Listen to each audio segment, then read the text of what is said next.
Hello student, आज हम इस वीडियो में क्लास 10 में CBSE NCERT chapter real number के कॉन्सेप्ट और मोस्ट इंपॉर्टेंट क्वेश्चन देखेंगे एनसीईआरटी पे, जो आपके एग्जाम में मोस्टली पूछे जाते हैं विद ट्रिक के साथ, बहुत ही इजी मेथड में और शॉर्ट मेथड में। ओके, देखिए क्वेश्चन है प्रूव दैट √3 इज इरेशनल। हमको प्रूव करना है कि √3 क्या है, इरेशनल नंबर है। ओके, और ये मोस्ट इंपॉर्टेंट क्वेश्चन है, ये एग्जाम में पूछा ही जाता है। ओके, बट इसकी बहुत ही इजी मेथड आपको बताते हैं किस तरीके से आप इसको प्रूव करेंगे।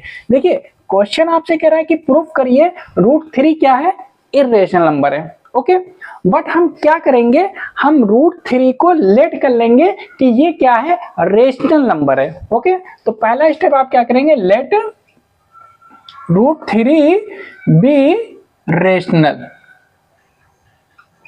ओके, √3 को हमने क्या मान लिया, रेशनल नंबर मान लिया। अब रेशनल नंबर होते क्या है, P/Q फॉर्म में जो नंबर होते हैं वो रेशनल नंबर होते हैं। मींस 2/3 रेशनल नंबर है, 4/5 रेशनल नंबर है। अगर आपसे कहा जाए 6 रेशनल नंबर है तो ये भी होगा, क्योंकि अपॉन में 1 करेंगे तो ये भी क्या हो जाएगा, रेशनल नंबर हो जाएगा। ओके, तो P/Q फॉर्म जो होगा वो आपका क्या हो जाएगा, रेशनल नंबर हो जाएगा। अब देखिए हम क्या लिखेंगे, √3 equal to A/B, A/B। Okay, क्योंकि √3 को हमने क्या माना है, रेशनल नंबर माना है, तो √3 किसके इक्वल कर दिया हमने, A/B के इक्वल कर दिया। ओके, अब यहां पे आपको लिखना क्या है, where A and B are coprime number. A और बी यहाँ पे क्या है, कोप्राइम नंबर है। अब कोप्राइम नंबर क्या होता है, कोप्राइम नंबर वो नंबर होते हैं, वो दो ऐसे नंबर जिनका HCF 1 आ जाए तो कोप्राइम होगा। सपोज जैसे हमने कहा कि 3 है और 4 है, ये कोप्राइम है। आपको चेक करना है तो दोनों का HCF फाइंड करिए। 3 1 जा 3, 1 बचा, फिर कॉलम बना दिया, 3 यहाँ आ गया, 1 3 जा 3, तो इसका HCF कितना आ गया, 1 आ गया। ओके, तो जिसका HCF 1 आएगा वो क्या होते हैं, कोप्राइम नंबर होते हैं। अब यहाँ पर आपको क्या देखना है, ए बी क्या है, कोप्राइम नंबर है। मींस ए और बी जो होगा 1 से ही डिविजिबल होगा, अदर किसी नंबर से डिविजिबल नहीं होगा। अब देखिए हम क्या करेंगे, स्क्वायरिंग बोथ साइड कर देंगे। देखिए on squaring both sides. Okay, अब देखिए जब हम स्क्वायरिंग बोथ साइड करेंगे तो √3 का जब हम स्क्वायर करेंगे, ये देखिए स्क्वायरिंग बोथ साइड किया तो √3 का स्क्वायर हो जाएगा इक्वल टू A/B का स्क्वायर हो जाएगा। √3 का स्क्वायर जब हम करेंगे तो स्क्वायर से रूट कैंसिल हो जाएगा, क्या बचाएगा आपका 3 इक्वल टू में ये हो जाएगा A²/B²। ओके, अब देखिए b डिवाइड में है, इसको जब हम ट्रांसपोज करेंगे तो क्या हो जाएगा, मल्टीप्लाई हो जाएगा। 3 को b से जब मल्टीप्लाई करेंगे तो कितना हो जाएगा, 3b² इक्वल टू में A²। ओके, ये क्लियर हो गया। अब आप ध्यान दीजिए, b² की जब हम वैल्यू फाइंड करेंगे तो 3 कहाँ आएगा, हमारा डिवाइड में आएगा।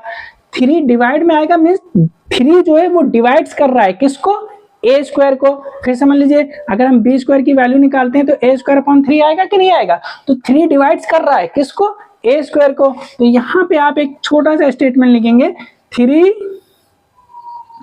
Divides A²। ओके, क्लियर हो गया, क्योंकि 3 अपॉन में आ जाएगा तो 3 किसको डिवाइड्स कर रहा है, A² को। अगर 3 A² को डिवाइड्स करेगा तो 3 A को भी डिवाइड्स करेगा, तो यहाँ पे लिखेंगे 3 डिवाइड्स A। ओके, इतना क्लियर हो गया। 3 अगर A² को डिवाइड करेगा तो 3 A को भी डिवाइड करेगा। ओके, ये क्लियर हो गया। ये समझ लीजिए आपका फर्स्ट हमने फाइंड कर लिया। अब नेक्स्ट स्टेप आपको क्या करना है, नेक्स्ट स्टेप ध्यान दीजिएगा, आपको इसी को देखना है। ओके, ये 3 लिखा है, 3 लिखिए। ओके, यहाँ पे A लिखा है, यहाँ पे A लिखिए। डिवाइड है, यहाँ पे इक्वल लगा दिए, और यहाँ पे A भी आपने लिया था, C ले लीजिए। ओके, क्लियर हो गया। नेक्स्ट स्टेप फिर समझ लीजिए आपको क्या करना है, 3 लिखा है, 3 लिखेंगे, डिवाइड के प्लेस पे आप इक्वल लगाएंगे, A लिखा है, A लिखेंगे। अब आपको A और B आप ऑलरेडी ले चुके हैं, तो A B के बाद असेंडिंग ऑर्डर में चलेंगे। C तो 3 के साथ आप C ले लेंगे।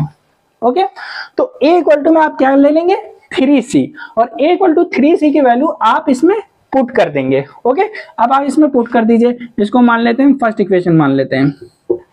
ओके, तो फ्रॉम फर्स्ट, अब देखिए 3b² इक्वल टू, और ए के प्लेस में हमने क्या रख दिया 3c, और यहाँ पे ए स्क्वायर है तो इसका स्क्वायर हो जाएगा।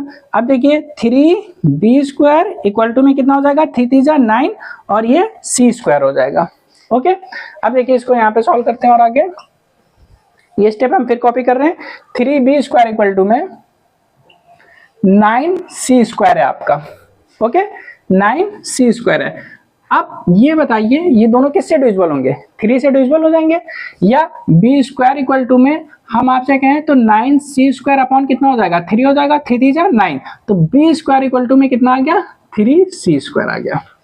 ओके, तो b स्क्वायर इक्वल टू में 3c स्क्वायर आ गया। हम इसको इस फॉर्म में लिख लेते हैं जैसे ये लिखा हुआ था 3b स्क्वायर इक्वल टू में a स्क्वायर, तो हमने क्या किया इसको इधर कर दिया 3c स्क्वायर और इक्वल टू b स्क्वायर को हमने ऐसे कर दिया, इस फॉर्म में कर लिया 3b स्क्वायर इक्वल टू में a स्क्वायर। ओके, अब आप यहाँ पे ध्यान दीजिए कि हमने आपको क्या बताया था, अगर यहाँ से हम c स्क्वायर की वैल्यू निकालेंगे, c स्क्वायर की अगर हम वैल्यू निकालेंगे तो क्या हो जाएगा b स्क्वायर अपॉन 3, मतलब अब 3 जो है डिवाइड्स कर रहा है किसको b स्क्वायर को, तो वही लिखेंगे 3 डिवाइड्स b स्क्वायर। ओके, अगर 3b स्क्वायर को डिवाइड कर रहा है मींस 3 किसको डिवाइड करेगा b को भी डिवाइड्स करेगा, तो लिखेंगे 3 डिवाइड्स b। ओके, अब आप देखिए क्या है 3 जो है a को डिवाइड कर रहा है और 3 जो है b को भी डिवाइड कर रहा है, तो 3 a को भी डिवाइड कर रहा है और 3 b को भी डिवाइड कर रहा है। ठीक है, तो 3 यहाँ पे क्या आपका कॉमन नंबर हो गया, 3 a को भी डिवाइड कर रहा है 3 b को भी डिवाइड कर रहा है, तो एक कॉमन नंबर हो गया। बट हमने आप यहाँ पे क्या लेट किया था कि a b क्या है को प्राइम नंबर है, ये दोनों किससे डिविजिबल होंगे a से डिविजिबल होंगे, 1 से डिविजिबल होंगे, ये दोनों को प्राइम नंबर है तो ये किससे डिविजिबल होंगे 1 से। बट यहाँ पे हमने क्या प्रूव कर दिया कि ये जो है a आपका किससे डिवाइड हो रहा है 3 से डिवाइड हो रहा है, और b आपका किससे डिवाइड हो रहा है 3 से। ओके, a डिवाइड भी 3 से हो रहा है, b भी डिवाइड किससे हो रहा है 3 से डिवाइड हो रहा है, तो हमारा जो अजम्पशन था वो क्या था रॉन्ग था, तो आप लिखेंगे this show that our assumption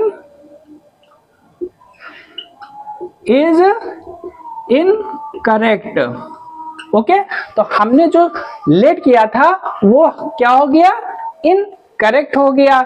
इसका मतलब क्या लिखेंगे hence √3 is a irrational number। Okay, यही आपका क्या हो गया आंसर हो गया। अंडरस्टूड, बहुत इजी मेथड में बताया गया है, कुछ नहीं करना है, सिंपल देखिए a अपॉन b के इक्वल आपको करना है, a b को प्राइम नंबर है, ऑन स्क्वायरिंग बोथ साइड करेंगे, √3 का स्क्वायर किया आपने तो क्या आया √3 का स्क्वायर किया इक्वल टू में a अपॉन b का होल स्क्वायर किया, √3 का स्क्वायर 3 हो गया, ये a square upon b square हो गया, b स्क्वायर को हमने ट्रांसपोज कर दिया, 3 डिवाइड्स हो रहा है a स्क्वायर से तो 3 डिवाइड्स होगा a से। सिंपल क्या करना है 3c इक्वल टू a ले लेंगे, a के प्लेस पे आप 3c पुट कर देंगे किस इक्वेशन में फर्स्ट इक्वेशन में, तो यहाँ पे आपका ये आ जाएगा, इसको सिंप्लीफाई करेंगे तो सेम वही कंडीशन आ जाएगी 3 डिवाइड्स b। तो ये हमने लेट किया था कि a b क्या है को प्राइम नंबर है जो 1 से डिविजिबल होगा, बट ये 3 से a भी डिविजिबल हो रहा है b भी डिविजिबल हो रहा है, तो this show that our assumption is क्या हो गया इनकरेक्ट हो गया, हेंस √3 से क्या हो गया इरेशनल नंबर हो गया। अंडरस्टूड, मोस्ट इंपॉर्टेंट क्वेश्चन है, एग्जाम में मोस्टली पूछा जाता है। इससे पहले भी हमने इस चैप्टर के 2 पार्ट बनाए, उस पर जाके प्रैक्टिस करिए, डिस्क्रिप्शन में लिंक दे दिया। नेक्स्ट वीडियो में इसके और भी इंपॉर्टेंट क्वेश्चन सॉल्व करेंगे। नेक्स्ट वीडियो देखने के लिए मैथ्स.com को सब्सक्राइब करें, press bell icon for all videos. Thank you, bye.